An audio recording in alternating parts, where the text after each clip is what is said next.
This is Defiance Daily Dispatches for the Defiant. There is a lot to talk about today. Donald Trump is continuing his revenge campaign with the administration signaling that they've reached a so-called plea deal with former U.S. Ambassador and National Security Advisor John Bolton. Today, we're going to tell you why that plea deal is actually a shakedown and why it signals that Donald Trump's revenge campaign is entering a very new and very dangerous phase. We're also going to talk about what we can do about that. And then we're going to talk about the Vote-O-Rama happening on Capitol Hill, a blitz of votes where members of Congress are debating and discarding Donald Trump's top priorities. We will tell you today what has ended up in the trash can of history to Donald Trump's dismay. And then we want to tell you about a story very few people are talking about this week and why it is so important. An executive order that Donald Trump signed yesterday that would triple the number of partisan shock troops he has inside the federal government, potentially triple the number of those shock troops. We will tell you what that order is, why, and how resistance is on the way. I want to start today by bringing in our Tuesday and Thursday co-host, Maritza and Xander, who are both with us today. Hello, friends. We've got a lot to talk about. Great to be with you. Are we officially 4.5 people now with Maritza? I think we can't say 3.5 anymore. Maritza. No, we can. It just means we're going to cut you in half. Oh, okay. Got it. Yeah, I'm really sorry. There's going to be like this magic trick that happens. Yeah. No, it means 3.75. I'm not a full person. Like a quarter. There you go. You still got York grounded. Good point. That's right. Before we jump in, guys, I will say for folks who are joining us who have not seen us here before, I would urge you, please like and share and subscribe, whatever option you have down there on the screen. Unlike other podcasts, this is an organization fully dedicated to countering corruption and Donald Trump's abuses of power. So when you like and share and subscribe, it literally helps us grow the Defiance in this country. We are a nonprofit club for courageous Americans.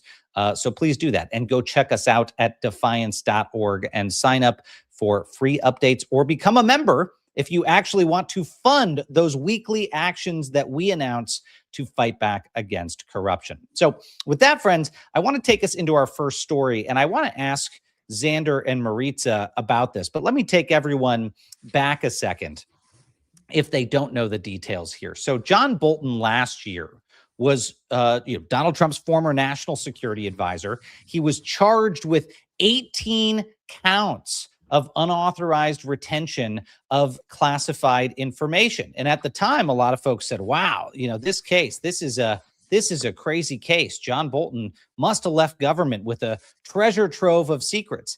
And then as the information started to come out, it got a little bit weird. It turned out that John Bolton hadn't been stealing classified documents from the government. He hadn't been sharing information with foreign governments. He hadn't even been going home with a single classified document from the government. Apparently, what they had charged him with was keeping a private diary that he used to write his book. Now, very importantly, John Bolton wasn't charged with putting a single state secret in that book. In fact, that book cleared the U.S. government's classification review. So John Bolton was charged with keeping a private diary that he didn't release, that wasn't in his book.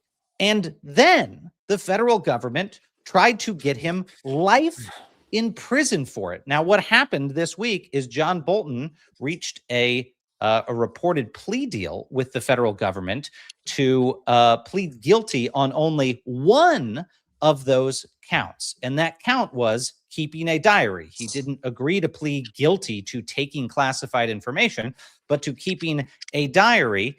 And I guess in return, it sounds like the federal government is going to level a $2 million fine and leave it up to a judge about whether Bolton serves any time. Here's why I call this, you guys, a shakedown instead of a plea deal.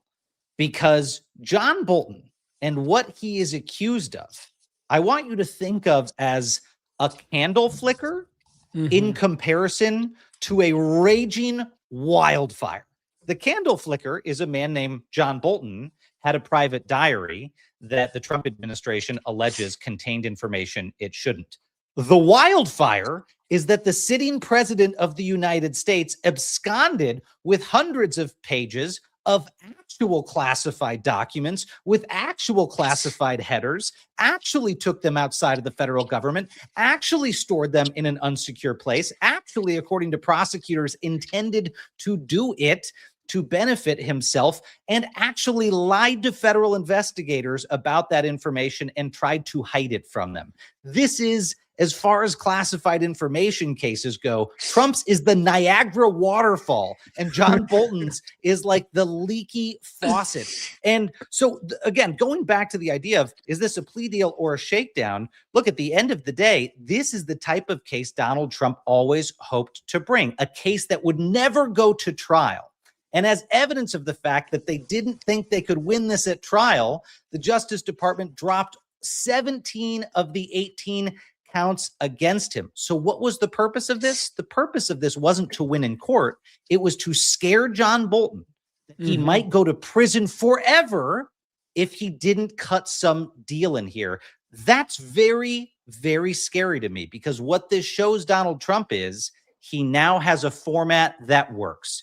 And that format is pick a critic, find any information the U.S. government might have on that critic, and try to bring a case, not to go win in court, but to get that critic to settle. Again, what's very interesting here is that the Biden administration had already looked into these allegations and had apparently shelved any case. And then when the Trump administration came in, surprise, surprise, the FBI director and the CIA director were interested in what information they might have on people like John Bolton. And reportedly, after they were briefed, this zombie case came back to life. So anyway, I want to pause there. I want to get both of your reactions to this, because I think you're going to hear a lot more people out there in the media talking about, well, it seems like the John Bolton case is different than these others. They seem like real charges being brought against him. But I go back to that famous quote that, Xander, you've talked about on this program before, the head of the Soviet secret police, who said, "You show me the man, I'll show you the crime."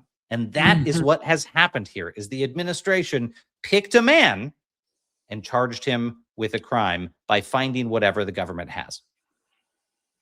Maritza, after you. Okay. Dear Diary, I can't say anything anymore. Like, what is this? These were his private notes. And to your point, Miles, these were his private notes and documents. To my knowledge, they weren't shared with anyone.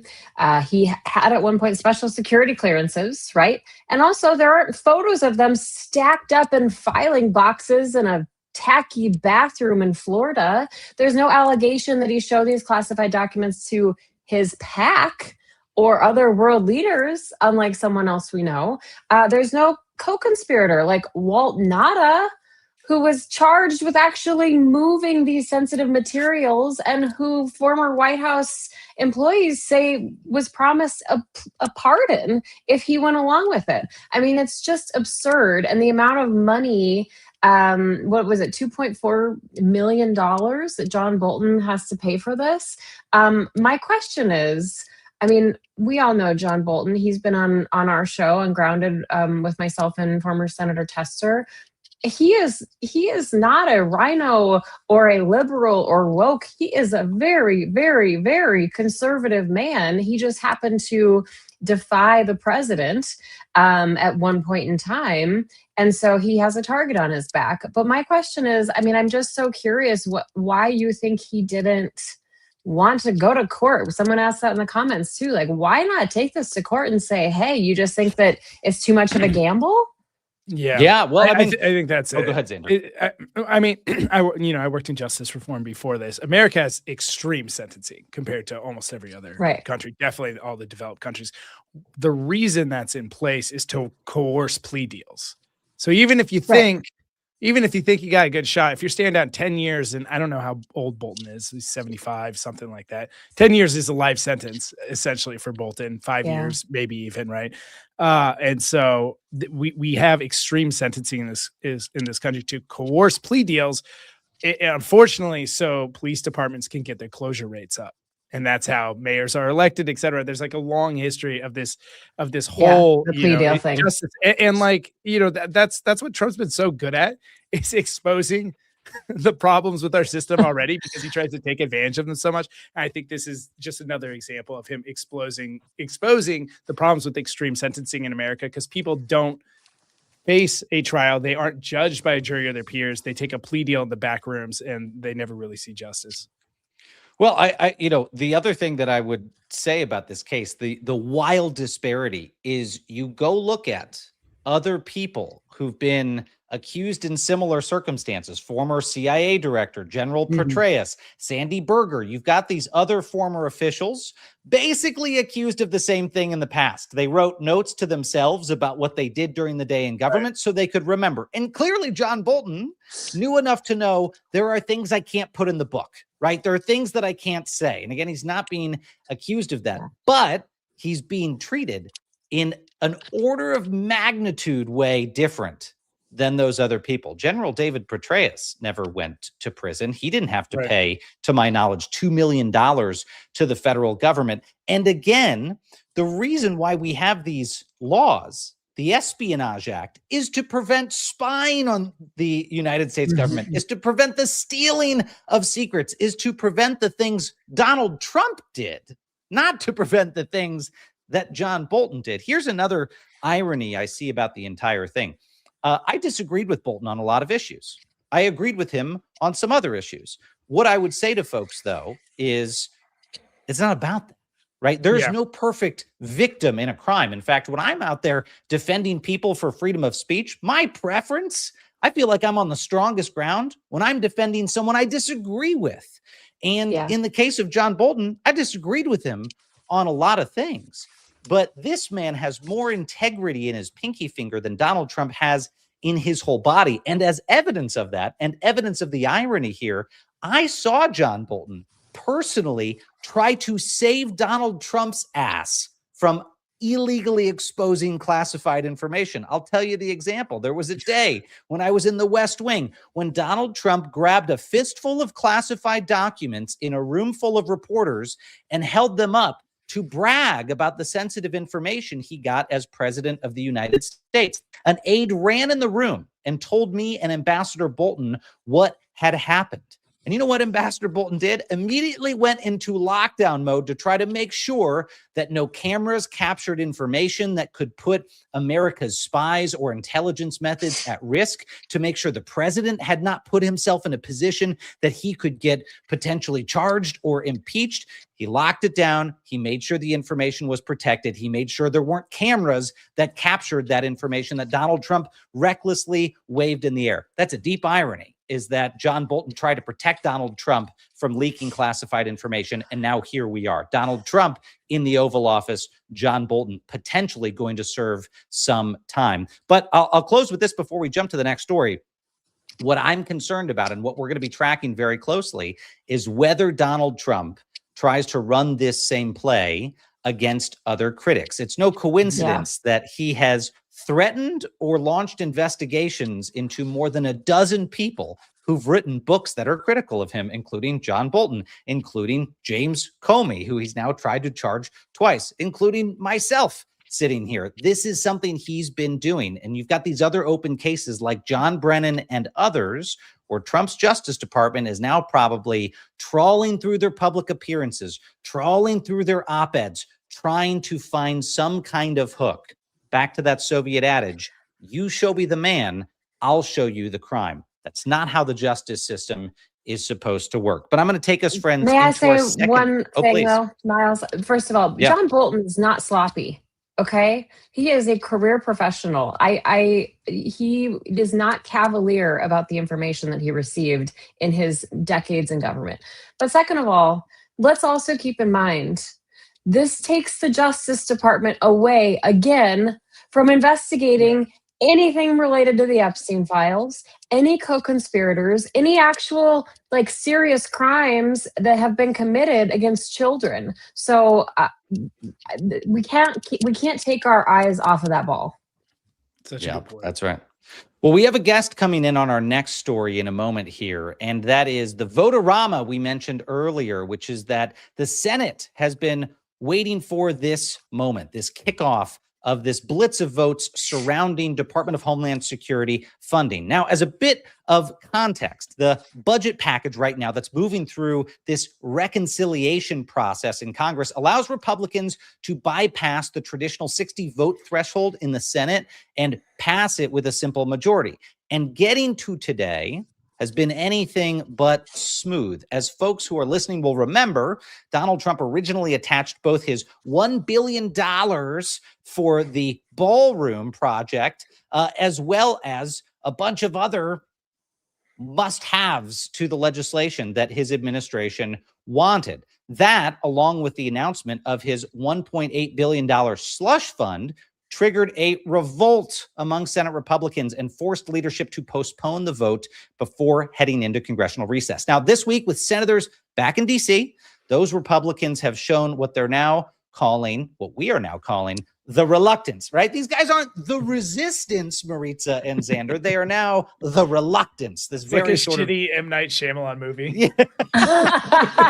It totally is. It totally is. Just reluctance. Enough pushback to make the administration uncomfortable. We're not going to do what you say. So, but we'll take it right now. We'll take it. And for a brief moment, this appeared to work because the ballroom security funding was stripped out of the legislation. And Todd Blanche testified that the slush fund was, quote, not moving forward. And then Republicans spent the better part of this week congratulating themselves for drawing a line in the sand. However, that brief moment of backbone did not survive contact with today's voting, because when Democrats forced a vote that would have permanently killed the slush fund, Republican spines once again turned to jello.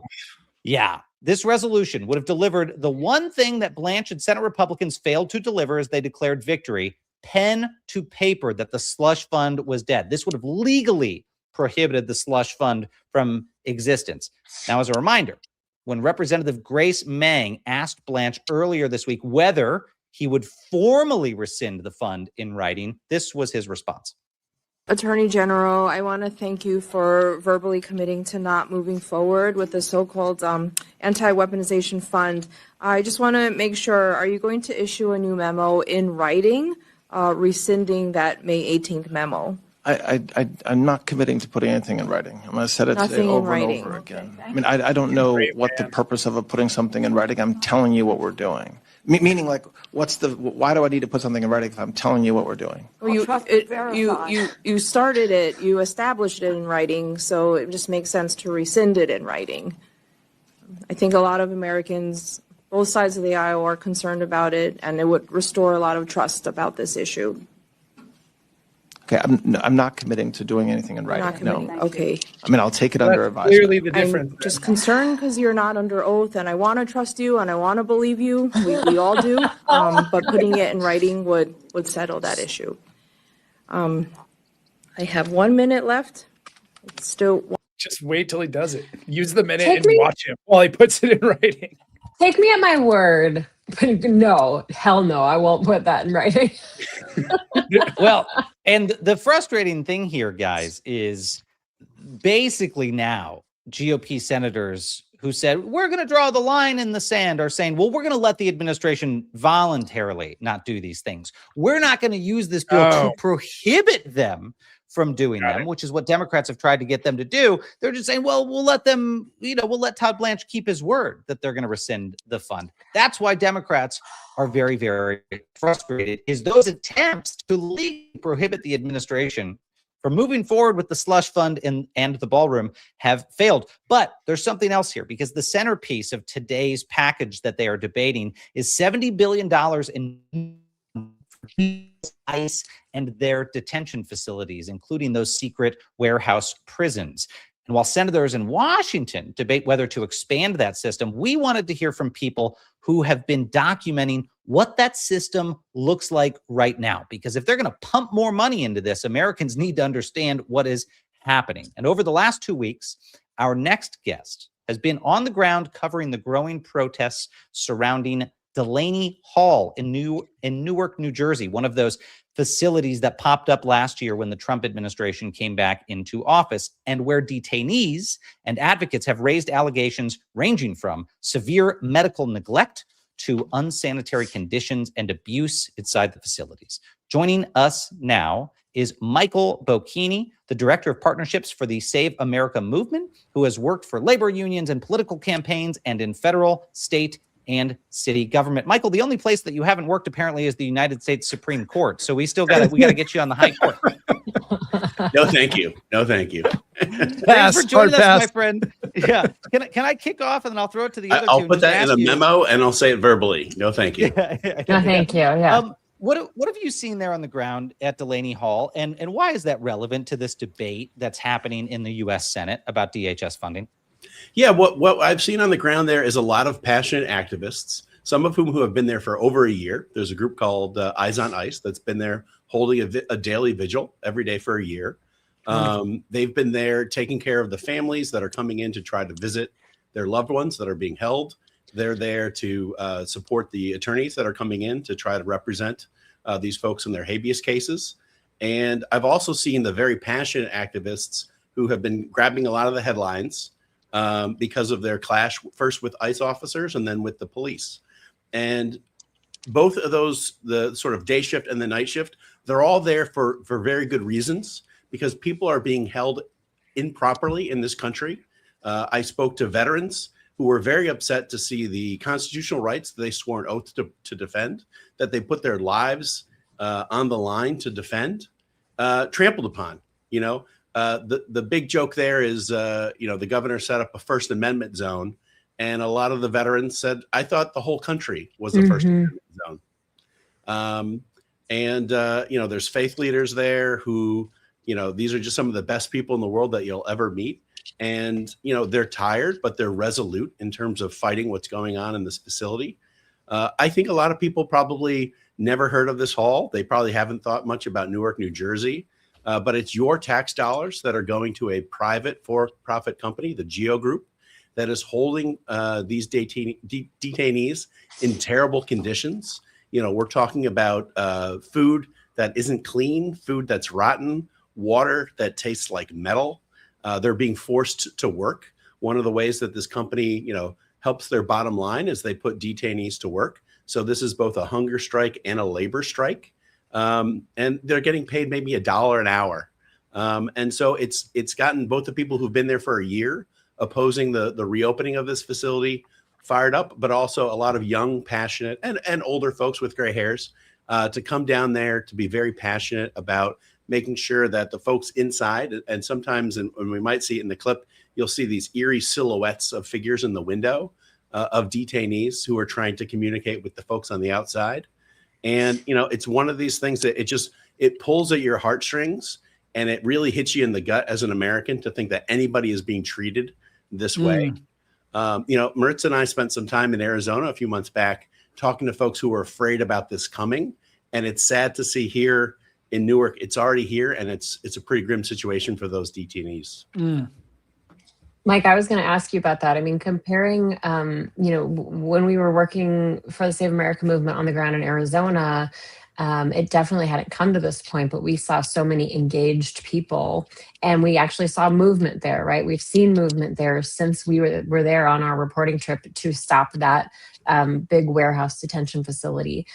Are you seeing any movement after being on the ground to actually open this up, to let people in, to let journalists in, to let others in to see what the hell is going on inside? Are you seeing any kind of progress? So there's been some lawsuits filed by the city and the state to try to get in there with health inspectors. The real progress that we've seen has been the release of detainees. Just this week, they released 2 18-year-old detainees. You think about a high school student getting scooped up while they're in the process of legally obtaining citizenship and being held for weeks, months in a facility like this, when they should be thinking about prom, right? They should be thinking about graduation. They should be thinking about maybe they're going to go to college next year. And instead they're being held in a cell block. They've detained pregnant women. They've detained people who are sick. They've detained people who are elderly and infirm. a lot of this was sold to us as, we're going to round up the worst of the worst. Actually, they're rounding up the people who are doing this by the book, who are going to their court appointments, and they're getting snatched by ICE and they're getting thrown in this facility. And, it's very minimal oversight. And, when you've got a sitting United States senator who tries to visit and he gets pepper sprayed, it makes you think, what chance does a health inspector have of getting in there? Right. What chance does a journalist have of getting in there? It's very troubling. I'm so happy you mentioned the profile of the people that are being held there. Pre-trial, this is all pre-trial essentially, right? This is pre-trial holdings. Pre-trial holding is supposed to be reserved for basically two scenarios. Are they a flight risk or are they a danger to the public? I imagine there's very, very few people that qualify under either of those scenarios. And our quotes, Kathy is saying, one of my favorite words, unfucking believable. Robin P is saying, this breaks my heart. Patty's calling it a Trump concentration camp. The temperature is high in the comments. I imagine the temperature on the ground as this hunger strike goes on and family and friends become more desperate is getting more intense. What have you seen that during your short time there? Is the intensity rising? Oh, absolutely. I would say the temperature rises at night. Because that's when most activists can get down there, Yeah. There's this myth that, these are all paid professional protesters. No, these are working class people who have to go to work from 9 to 5 or 6 o'clock. And then they've got to take a bus to get down there. There's no parking. And so they arrive in the evening, and, that's when crowds can sort of gather and start demonstrating. And when I was down there on Saturday night, it was very peaceful until about 9:15, and then that's when tensions rose. And the tensions are rising because people are frustrating. They're concerned that their voices aren't being heard. They're concerned that their elected officials aren't responding as quickly as they would like them to respond. Number one of the detainees' demands is to have a visit from the governor, Mikey Sherrill. And, she's been down there before, but we would love to see her come back. We'd love to see more elected officials get down there, because that's the way that you get the attention to get that change, so that they have started to release, those 18-year-olds, those pregnant women.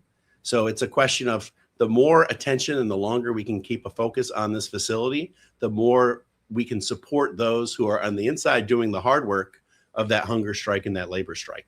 Well, Mike, one of the things that I said the other day on our program is the category of people I heard the most complaints about at the Department of Homeland Security when it came to detention facilities wasn't the migrants, wasn't the activist groups. It was ICE and CBP employees. It was people inside those agencies who said, our facilities are shit. We need more congressional funding to have more humane conditions. These were the frontline folks saying this. And, I was on a program the other night with a big Trump defender, right, who was pouring cold water all over this and saying 90% of the time it's, just activists making up these claims. And I said, well, that's funny, because it's ICE and CBP agents who used to tell me that these are not appropriate conditions. And we're seeing that even worse today, because the administration has been building so many temporary facilities and new facilities so quickly, and then farming it out to private organizations.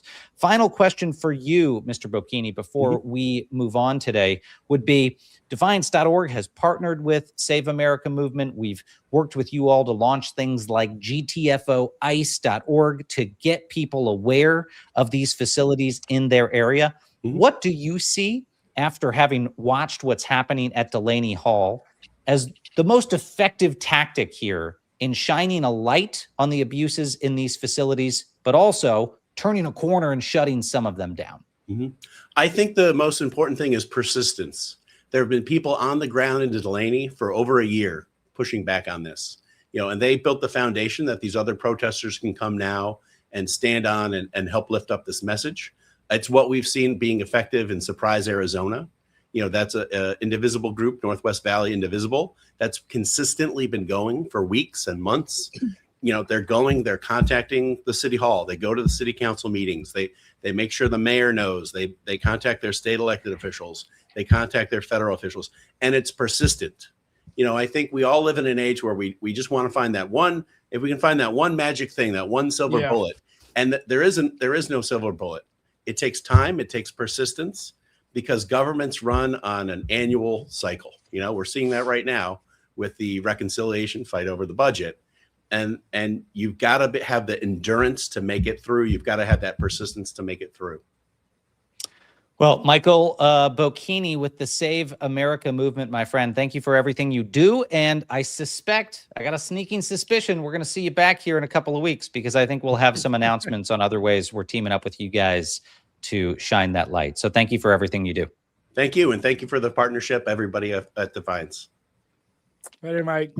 Maritza and Xander, I got to tell you, this next story that we're going to jump into and which we're going to bring our next set of guests in on is, I think, one of the reasons why Defiance Daily last month notched itself as number 16 in ranked news podcasts around the world, at least according to Good Pods. And it's because we break news and we tell stories that other people aren't talking about. And we also hit the angle that people need to understand is the most important. And this next story is no exception, because somehow this managed to get buried underneath everything else happening in Washington. And it was the fact that Donald Trump yesterday signed an executive order that could dramatically expand his control over the federal government. Now, that order strips civil service protections from roughly 8,000 senior career officials across the government. Now, some folks hear that and they say, well, 8,000, I don't know. Donald Trump has been firing 10,000 employees here and another 10,000 there. Why is this so important? And I will tell you why. Because what Donald Trump did here with this executive order is one of the biggest stories of the week. And it's because Donald Trump basically said that all of the senior lieutenants underneath his political appointees would now come under his control. Let me give you one data point before we bring in our guests. There are 4,000 appointments that a president can make when he comes into office. It's called the Plum Book. These are the people that the president assigns to run departments and agencies. Those 4,000 people underneath them are government civil servants who are there across administrations. Well, Donald Trump, in signing this order, just effectively tripled the number of people who serve at the pleasure of the president, because the 8,000 people right under those political appointees can now be fired directly from the president of the United States. Here to talk about that and some of the things they are doing to protect people who are in those positions, we have with us Stacey Young, who's the executive director of the Justice Connection. Stacey spent 18 years as a Justice Department attorney before founding Justice Connection, an organization that provides legal, employment, mental health, and media support to DOJ and FBI employees facing retaliation and political pressure. And we are also joined by Mr. Michael Feinberg, a former assistant special agent in charge at the FBI, where he spent much of his career combating Chinese intelligence operations and received some of the Bureau's highest honors for his service. Stacey and Michael, thank you both for joining. Stacey, I want to start with you on this order signed by Donald Trump that basically allows him to recategorize those 8,000 federal employees that are civil servants. How serious is this? And what does this mean for those people who are in those critical jobs, office directors, chiefs of staff across the government? It's an extremely serious development. This was something that President Trump tried to implement at the end of his last term. It ultimately failed because he didn't have enough time to implement it. But this time around, he does. So, like you said, Miles, this executive order reclassifies, according to the White House, roughly 8,000 civil servants who should have statutory civil service protections that Congress passed decades ago. This effectively strips them of those protections and makes them at-will employees, meaning that if they step out of line, they will know that this administration will likely fire them. And what this means in a practical, on a practical level, is that the career professionals, people who are at their jobs because they are extremely qualified to be there, people who work across administrations, people who have those protections because they're supposed to be apolitical, suddenly essentially become political because they know that if they do something that the president or the attorney general or other political appointees don't like, they could be fired for it. I want to ask about, and we can go to you next, Michael, but I want to ask about what this means for the future, because I hear something like this and I think, who's going to want to go into a government job? Because that is part of the reason people went into government jobs, not only to serve, but also because they were stable and secure, and you could play the long game and have a really great career and retire. And now it's just, it feels so volatile. So not only what are they going to do in the short term about getting employees in our federal government, but also what happens when the administration changes, when suddenly there's a different party in power, and all of a sudden all these people might just say, well, I'm out because I was under President Trump before. What does this look like in the future? Well, unfortunately, what you're describing as a bug is something that I think people like the president and Russell Vogt think very much as a feature. They've made no secret of their desire, to use the words of Grover Norquist, to shrink government down to the size where it could be drowned in a bathtub. And this is just one of the many ways that they're choosing to do that. So I think what we're going to have here is a concerted effort to deplete the ranks of employees, just writ large, and then turn the government from something that has always been an apolitical civil service into something that largely changes every 4 years. And that's got a couple downsides, but the biggest one is with that much turnover, you're going to have no institutional knowledge. You're going to have no quiet professionals. You're going to have partisan actors.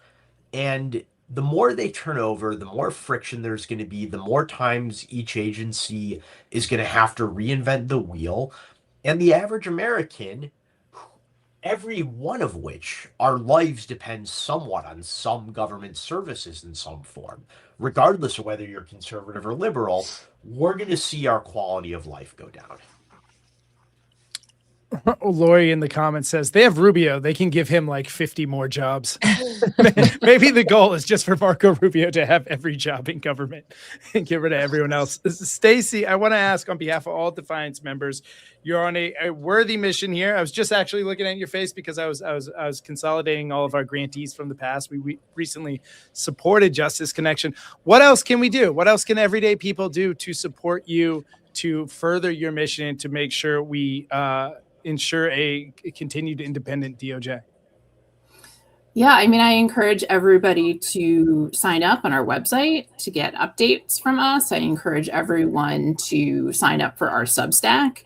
We regularly post really informative essays, articles by DOJ alumni, career employees, many of whom would have now been subject to Schedule PC.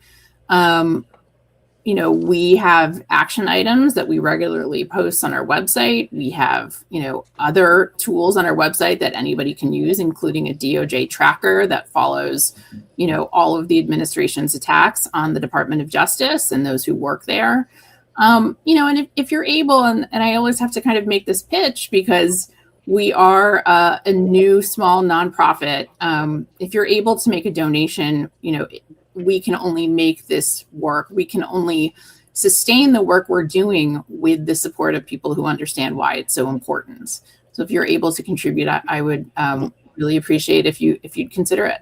Let me make the pitch even harder. Go give to Justice Connection. If this mission inspires you of, the prosecutors in the federal government and the FBI agents undertaking investigations, not being sent on political suicide missions for the president, then you might want to give to the organization that's giving them a lifeline. We were very proud to do that as an organization last week. And Mike, I want to go to you on this because you guys had a really great announcement the other day. You announced that Justice Connection, which already wasn't sitting on its hands, it was doing great work, but you guys are going even further. You launched something called the FBI Support Network. And I want to play a quick clip of your announcement and then go to you to tell us a little bit about what you hope this initiative will do.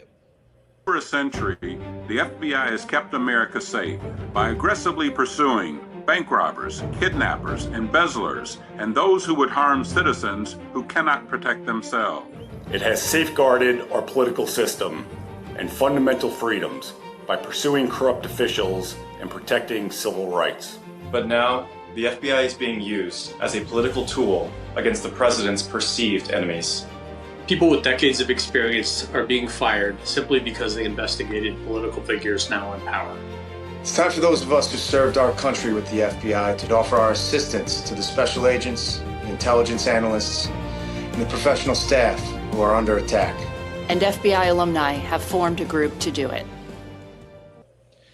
Now, Mike, the only thing that was missing there was slow-mo of you with your sidearm, like running through the street. That's what we were hoping to see. I know we'll get that footage, but tell viewers who are watching, why is this FBI support network going to be impactful in this moment? So a lot of people don't realize the FBI is a part of the Justice Department. It lives there, but it's not really of the same culture or the same processes. The FBI is a pretty Byzantine organization, and even before today's announcement on the executive order and the Schedule F changes, FBI employees had a lot less protections than other members of the government. They're not protected by something called the Merit Systems Protection Board in most cases. The standard whistleblower rules don't always apply to them. There are a lot of ways that in underhand administration can jam up their lives or get rid of them without ever having to really do anything official. And we realized that if they're going to stand firm, if they're going to say no to unethical orders, if they're going to fight partisan commands, they're going to need people who understand the insides of their organization. And so what we did is we created a murderer's row of former FBI personnel, and we have people from all different job roles, not just agents, and from all different levels of rank, people from the line level investigator and analyst up through the former acting director. And with this advisory committee, we helped Stacey and the rest of Justice Connection get our legal network trained up on FBI processes, translate things from DOJ speak to FBI speak. And if I'm smiling a little bit, it's because we often talk very different ways and, communicate under strange circumstances when we're in those buildings trying to work on indictments. But we're all on the same team in this fight for an apolitical DOJ and an apolitical FBI whose boss is not the director or the attorney general, and whose boss is not the president or the president's deputy chief of staff, but whose only boss, the only party to which they are responsible ultimately, is the American people. And if we can make a small contribution towards help getting us back there, it's something we're willing to devote all of our time to. Can you say exactly what you just said, but in slow-mo, carrying that sidearm and with that patriotic music? I think that's what we've got to do. We actually have this great outtake of me imitating Keanu Reeves at the beginning of Point Break, where I do a flip in the air and then draw. But, we were pressed for time. We couldn't work it in. I hate when that happens. That happens to us all the time when we're doing our stunts. Yeah. We didn't want kids imitating it. Good point. Did it for the children. Good point. Well, joking aside, I want to leave you both with a final question, Stacey and Michael, and I'll make an exhortation in case I forget to at the back end. Go check out Justice Connection. Go to their website. Go sign up. Do the things Stacey said. We need folks to crowdsource their support. Defiance.org members did their initial part, and I'm saying initial because Stacey knows this. We're going to be back to support them. We're going to be back to do more with them. But if you feel inspired by this mission, if you see the same headlines we see of a politicized Justice Department and a politicized FBI, well, don't tell me you can't do a damn thing about it, because you can. These are the people on the front lines. So go support them. Go help them out. But final question for the two of you, which is, where are we in this moment? I just got off TV with our friend Judge Michael Ludig, conservative justice, someone I've looked up to for a long time, conservative judge who's now out there all the time saying that American democracy is facing a 5-alarm fire. But he struck a different tune today. He said he thinks the courts are winning. And in part, the courts are winning because there are people inside of the government or people like Mike who've just left and spoken up, pushing back against the lawlessness. Stacey, I want to go to you first and then Mike to close us out. Where are we at in that struggle? And do you feel like the tide is turning? I agree with the sentiment that the courts, for the most part, are doing their jobs. The courts are stepping in when this administration acts lawlessly and is blocking a lot of what the administration is trying to do. So I do also find what we're seeing in the judicial branch pretty encouraging. But what we're seeing at DOJ, I would say, is not. You're seeing an individual who is clearly auditioning to be the next attorney general go even further in many ways than Pam Bondi did during her deplorable tenure. And we're expecting that Todd Blanche is going to be nominated today. We were told possibly tomorrow, but likely very soon. And I think we're going to see a huge Senate fight, and we're going to be calling not just on DOJ alumni to an FBI alumni to fight with us, to oppose this nomination, but we're going to be calling on all Americans to speak out and to call their member of Congress, to call their senators, and let them know that having somebody who is a complete Trump loyalist, who is not in any way committed to adhering to the rule of law, he cannot serve in the top role of the Justice Department. And, just to give you a preview, Justice Connection is about to launch a major campaign to oppose this nomination. And frankly, any senator who votes for Todd Blanche is essentially voting against the rule of law.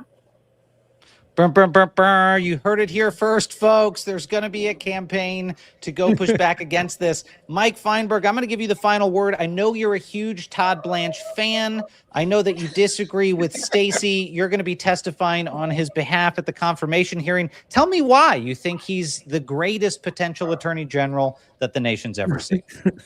Well, I think you've unfortunately confused me for somebody without a spine. Oh, shoot. But look, Miles, I'm a fairly contrarian person and somewhat more pessimistic than most. And I really do feel like the hour is later than it seems in America. There's still a lot that can go wrong between now and the midterms, and there's a lot that can go wrong during the midterms. But for the first time since this administration began, I do feel like the light is creeping back in. We are seeing massive organization and integrity and protest in opposition to a lot of what this administration is trying to do. But there's something important to note about that. What's interesting is that swelling up of patriotism and belief in American ideals and a willingness to put our feet down. It's not coming from political leaders. It's coming from the citizenry. It's coming from the nonprofit world. It's coming from groups like Justice Connection and Defiance that might not be traditional political players, but I think are having a real outsized influence in getting this country and the rule of law back on track and back into a place where constitutional norms are respected. And seeing that mass participation around the country actually does give me hope. You heard it, folks. Noted cynic Michael Feinberg is saying that the light is creeping back in. Mr. Feinberg, Miss Young, thank you so much for everything you do. Seriously, we are in awe of your work. We are proud to support it, and more support coming your way. So folks should go check out Justice Connection. They should check out the FBI Support Network, and they should go help them oppose Todd Blanche as Attorney General. Or you can just say, maybe I'll go to a protest once a year and hope democracy's saved. But if you're not that type of person, if you're a do something every week person, go check these folks out. So thank you guys. Thank you both for being here. Thank you guys so much Thank for your support. Maritza, is the light sleeping back in, or are you still cynical? Listen, I mean, it depends what hour of the day you ask me. I think that we So are true. starting. Yeah, I do feel that like we are starting to see this shift. And I was actually watching you earlier on TV, Mr. Taylor, and I saw somebody. You didn't have to specify that, Maritza. We all know which one of us. I saw you on TV earlier, Xander. I was watching these Jerry Springer reruns. It was so weird. You were just there. It was a Chris Hansen episode. I'm no, too far. No, I was watching you, and there was somebody else on the panel talking about how there's been a tectonic shift, and that we are seeing pushback from Republicans in Congress. Now, I'm confused about some of the votes today that happened to try to like kill this slush fund for good. There's this new caucus called the YOLO caucus, and these are these senators who are not, they're out whether they were primaried by the president or they just said we're done. But I do think we're starting to see some of these shifts. I do think we're starting to see pushback really working in meaningful ways. There's a lot of work to keep doing. It's not a time to back down. It's not a time to get complacent or do less. But I do think that there is a momentum building. And I just hope, people keep it up. And you have to stay hopeful. If you don't stay hopeful, don't be like Miles. Be hopeful. Be happy. If you're feeling down and you want a daily reminder, go get yourself a hat. Go get yourself a hat that says Defiance, and that'll be a reminder of what you need to do if you're ever feeling down. And we're lucky in that the three of us, when we're ever feeling down, we're forced to be reminded of being defiant, because every day we're working on it as an organization. But go remind yourself of that. But if you need a little bit of a micro dose of defiance right now, we got one for you. Because the final segment of our show today and every day is who is joining the Defiance. And today we're seeing a new member of Defiance in an environment we don't see all too often, my friends, and that's the UFC ring. Now, Xander, before we jump into this, it's my understanding that you and our producer Mercedes had a long conversation about UFC, and more specifically, how you wish you saw more fighters stand up against the bullshit that's happening in the White House. So today, Mr. Schultz, your wrestling fairy godmother seemed to have heard your prayers, and we meet today. Bryce, I even have a wand. We meet Bryce Mitchell, who's a professional UFC fighter, that when asked about his thoughts on the 87-foot UFC arena on the White House lawn, had this to say about it. See that Sean Strickland got banned from the White House for talking about Israel? I'm not surprised at all. I mean, freedom of speech is what really makes this country great. And when you can't criticize a foreign nation, come on, man. We ought to be able to criticize our own nation, let alone a foreign nation. In fact, that's the only nation you're not allowed to criticize. So something's going to change, because evil empires don't last forever. There's always a rebellion. You ever seen Star Wars? That's what's going to happen, bro. Darth Vader's going to get took down. What were your thoughts on the UFC White House, just in general? Like, obviously you said that you didn't really want to be on the card anymore, but it's such a spectacle, right? I don't remember ever saying that. Okay.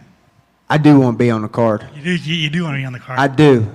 And this is what I got to say. First off, I ain't jealous of any of those fighters. I'm so happy for those fighters. I don't think you could have got a better main event.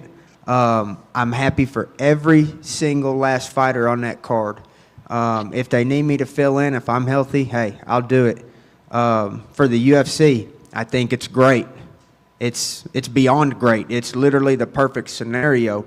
But as far as I'm an economics major. I love studying politics on the political side of things, not the UFC's business. That is, of course, they're going to say yes to it. But what I think personally is that our government is desecrating its role in society by entertaining sports. He's going for it. Xander, what's your take? You're our resident UFC guy.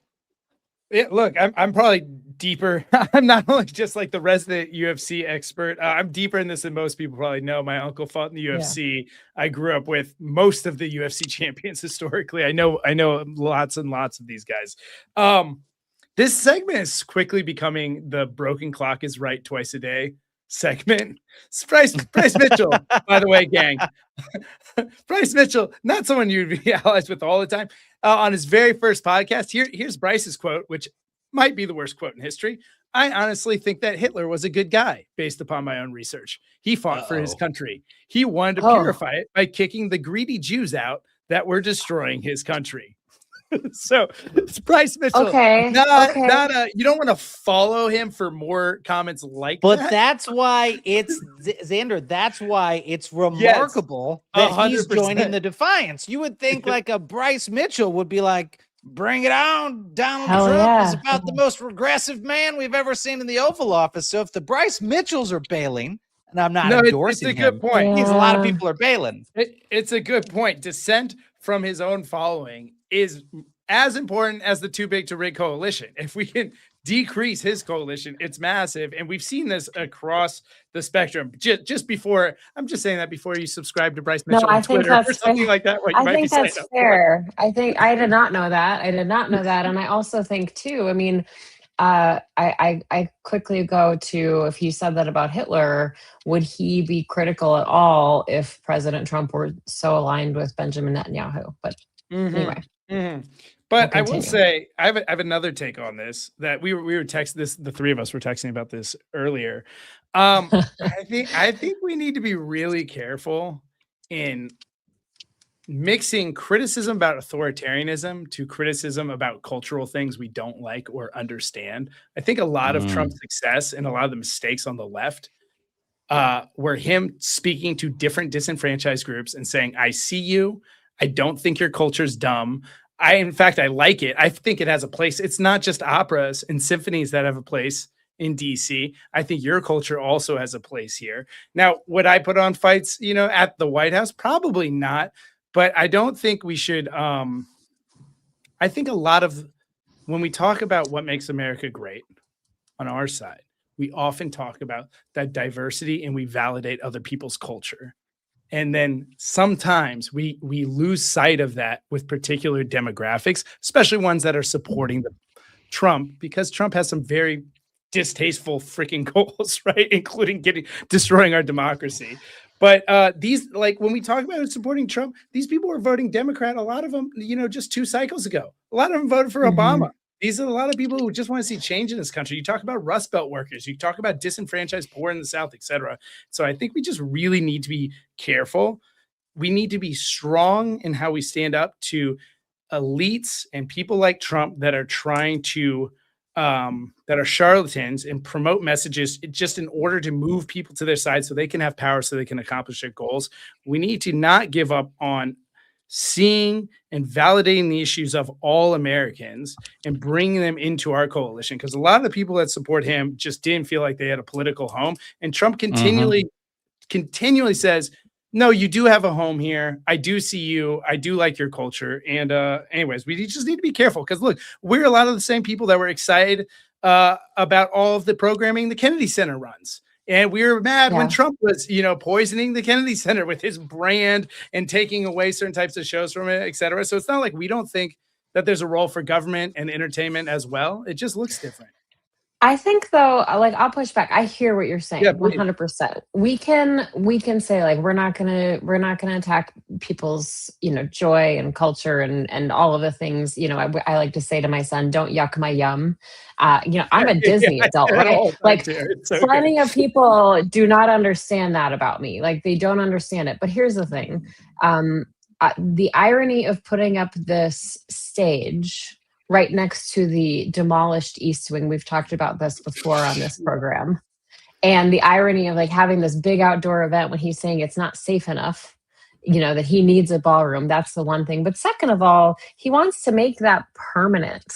And so there's a difference in saying like, oh, like, let's not yuck their yum and let's not, go after this in a cultural way. But also, does it really need to be a permanent fixture on the South Lawn of the White House, like completely changing the landscape of our nation's capital? I think those are two different conversations. But well, and that's not an overstatement. It was the president himself who said, we might just keep this. It looks good. Right. Looks good. It's going to be our Eiffel Tower, is what he said. Like, what? It's gonna be Eiffel Tower. This is a crazy looking thing to have on the front lawn of. And Xander, I agree with you. I'm not like against a government, partnership for a UFC fight. Like, it's a totally separate conversation about UFC. Yeah. I think a lot of folks are so galled that this is Trump's focus. While we're at war and he's got a slush fund and he's bringing J6ers into his government, like amidst all the corruption, he's like, look over here, little peasants. I've got a party for you. And I think you're right, Xander. I think, unfortunately, in some places, that's working. That's working. I mean, last night I was talking to our friends Simone Sanders and Michael Steele about this. And, they had just aired a segment of a guy saying, he didn't really understand what was happening at 60 Minutes and why it was a big deal if an anchor got fired over there. And that's where we're doing sometimes a bad job in the pro-democracy movement of storytelling. It's not just about a Scott Pelley getting fired from 60 Minutes. A Scott Pelley getting fired is like a loud warning shot that the First Amendment is under siege, right? And that corporations who report the news are now going to the highest bidder, and the highest bidder is going and kissing the ring of the president to go win. Got to get better at telling that story. So I think you're right, Xander. That also means understanding how to speak to those audiences. So if people are thumbing their nose because this is a UFC fight, man, you're missing the forest from the trees here. That's not what this is about. Yep. And I'll just say too, this is go ahead. Oh, sorry, Zan. This is the people's house. This is not Donald Trump's house. He can do whatever he wants at Mar-a-Lago. He owns it, I think, right? Or maybe a bank, or maybe maybe someone else does. I don't know. But this is the people's house, and there are protocols. Like the East Wing demolition, like there are protocols. You can't just go in there and do whatever you want. So that's the other point to all of this. And somebody saying that it dwarfs the Capitol. Yeah, there are like strict as far as I know, there are strict architectural guidelines in Washington, D.C., so that the Capitol does continue to be the beacon on the hill, right? Both literally and figuratively. And so this is, it just kind of goes against all that. But anyway. But apparently not guidelines to prevent the reflecting pool from turning into a blue swimming pool that no longer reflects things, which was literally the whole damn design. Anyway, there's that. Let's jump to some questions. If you are one of the Defiant, which is what we call members of Defiance.org, if you are part of the Defiant, you can ask questions in the chat, and we will take those questions. And longtime friend of the program, Sunil asks, question, but how will John Bolton be judged going forward? And Sunil, I'll just say from my vantage point, I think probably at the end of the day, historians are going to go back and they're going to very much see this case as the first scalp that Donald Trump got in his revenge campaign. He's tried a lot of different things to get different people. But from day one, he came in and took away John Bolton's Secret Service protection, who is, by the way, an individual who's been threatened with assassination from the Iranian government, took that away retributively, and then eagerly seized upon the first charges they could find to bring against him. And so I think folks will look back at this and see that this was the turning point. This was a point at which the administration said, we finally found something that works. We got to go find more cases like this against our enemies. Unfortunately, I hope that isn't the case, but that appears to be the direction it's going. But I'm sure John Bolton will find a way to have the final word. So we'll see what happens in the years to come. Xander, you want to take the next one? Yeah, sure. And I just want to add on to what you're saying there. I don't like John Bolton. at all. But There you go. It's besides the point. The ACLU famously defended the KKK for freedom of speech, and I bring that up just to say that the protections of the goals of our system for a fair justice system are supersede sometimes our desires to have guys we don't like put in bad situations. Could John Bolton be charged for like war crimes one day? In my view, I don't know, but I've certainly fantasized of it in the past. But it's besides the point. Second question. I think it's Scene Worthington asks, is Geo Group an American organization? Yes, Geo Group is an American organization. Yes, Core Civic is an American organization. Mass incarceration is big business in America. We incarcerate more people than any other nation in the world. We are 5% of the world's population, 25% of the prison population. And so most of these groups are American because that's where the business is. You heard earlier that the people at Delaney are being used for labor. It's a reason we need to amend the 13th Amendment, which says that slavery is forbidden, except for in cases of incarceration, where you can use people and not pay them fair wages. And so that opens the door to a whole lot of profit incentives to increase your incarcerated population, have them work for pennies on the dollar, produce products that then corporations can have larger margins on. So yes, Geo Group is. Most of Geo Group's peers are, because this is where the business is in America. Well, I think we are in overtime here, but I'm going to give you, Maritza, the final word, because I don't think you're with us tomorrow. I wish you were with us. We always tease how great Fridays are. Maybe we need to be having because I'm not here on Friday. Yeah. We They're so great. She's out of the newsroom, and then we have a wild time on Fridays. But it was a crazy past 7 days, Maritza. I think 7 days ago is when this blitz of stories started of Donald Trump losing left and right in the courts and in Congress. What do you make of all of this right now? Is this a fluke, or continuing the conversation we had earlier? Are we seeing some trend lines here? I think it is one of these things where we see, 3 steps forward, 2 steps back, 1 step forward, 3 steps back. We're playing this Candyland game right now. And so while we had pushback and we saw a lot of wins last Friday, then we saw what happened on Tuesday night with, Alabama and the new electoral maps. So I think we're going to keep being in this game as long as we have this diverse slate of judges that we have. And as long as Trump's Justice Department just continues to do the insane things they're doing. But the good news is that it's not, a 100% winning rate for this administration. So I think we're just going to keep being on that ride, and we just need to stay engaged and continue to spread the word. When you hear a story that is troubling to you, say something, not just on your social media channels. Call your friends, call your family, text them, say, did you see this? I mean, me personally, the Scott Pelley story is just massively disturbing for me.